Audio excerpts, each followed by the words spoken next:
Okay, so part two. So we have talked about Tadasana, the mountain pose, and now we're going to go into Ardha Chandrasana. Ardha means half, and Chandra means moon. Asana means pose. There are two Ardha Chandrasanas. This is the half moon series. So we go from Tadasana into a side bend, left, right, baby back bend. That's a half moon series, so it is called Ardha Chandrasana. There is the balancing Ardha Chandrasana pose, which is very different. We'll discuss that later on down the line. Okay, so this is the first version. We're going to assume that we all have our Tadasana pose mastered. Now in Ardha Chandrasana, you can have your feet hip width apart, or you can actually bring your feet together. Oftentimes, mountain pose, like in a vinyasa flow, you'll have your feet together. So for the Tadasana pose, you can do this, or for Ardha Chandrasana, you can do this with a block between the thighs, with the feet hip width apart, or with feet together. The times that people would not want to put their feet together is if they're having some sacroiliac issues, sacroiliac joint issues.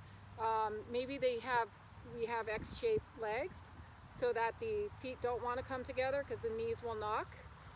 Or we may have some other issues with our hips, etc. So this is an optional alignment, feet together or hip width. I like to put my feet together. Inhaling, arms up, squeeze the legs, root down through the toes, soles of the feet. Kali Mudra, or also called temple position, with the hands, as we discussed earlier, shoulders away from the ears. Root down strongly. In this case, it's going to be my left foot. If you're mirroring me and following along, it would be your right. Squeeze that leg and lift up as if you're launching up and out. And you're going to be pressing your ribs up and at an angle here. You want to make space between the ribs, getting into those intercostal muscles. We want a full side line curve of the body. We're going to be compressing the obliques on this side. So again, root down to reach up. Breathe, use your core. The body stays all on one plane.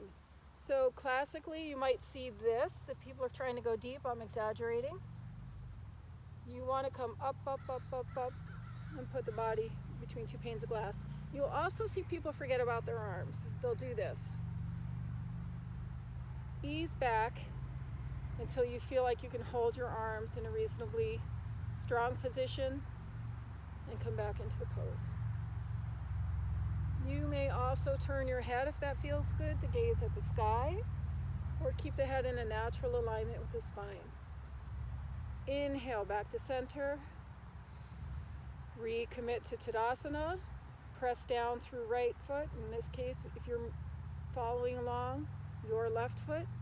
Lift up through the ribs. You should feel a beautiful stretch right in here. You're pressing your hips to the side and focusing on this deep C curve. Squeeze strongly in the legs. Inhale up. So your upper shoulder's a little bit back or exactly in line.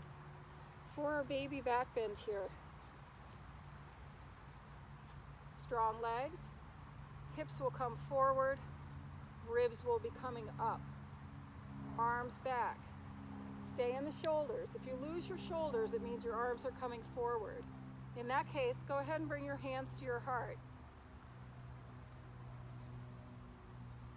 But if your arms are overhead, stay in the shoulders, tease the ribs up, squeeze buttock muscles strongly.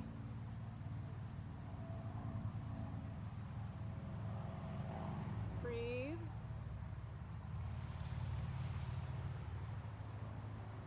Rise. Either palms to the heart or fan the arms out to the sides. Release.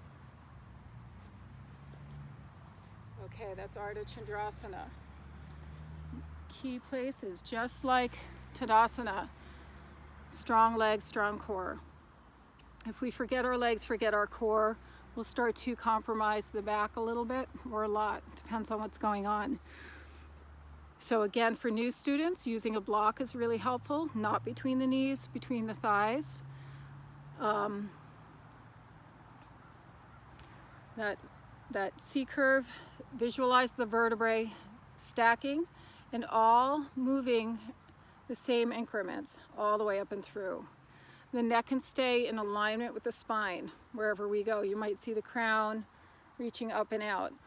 However, it can turn. Again, you can gaze up at the sky in this pose when you come into your side bends.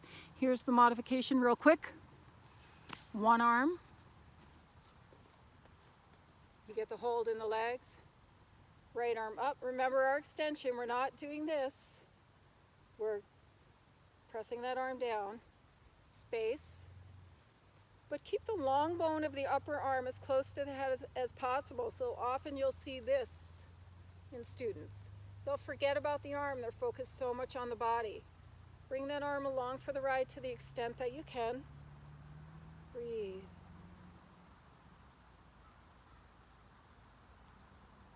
Again, you can gaze up, rise, opposite side. Can you put your hand here when you do a side bend? Sure, you could do that, but maybe a little extra pressure on the hips. I like to put my hand alongside my body so I know I'm not relying on it. I'm relying on my core squeeze, my legs, and my proper form. And then again, as you come up, you can still do the whole half moon series by bringing the thumbs to the sternum, center of the ribs, lift through the ribs, arch back.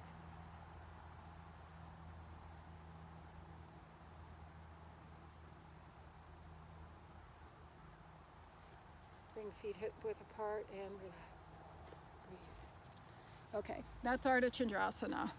Ardha meaning half, Chandra meaning moon, Asana meaning posture.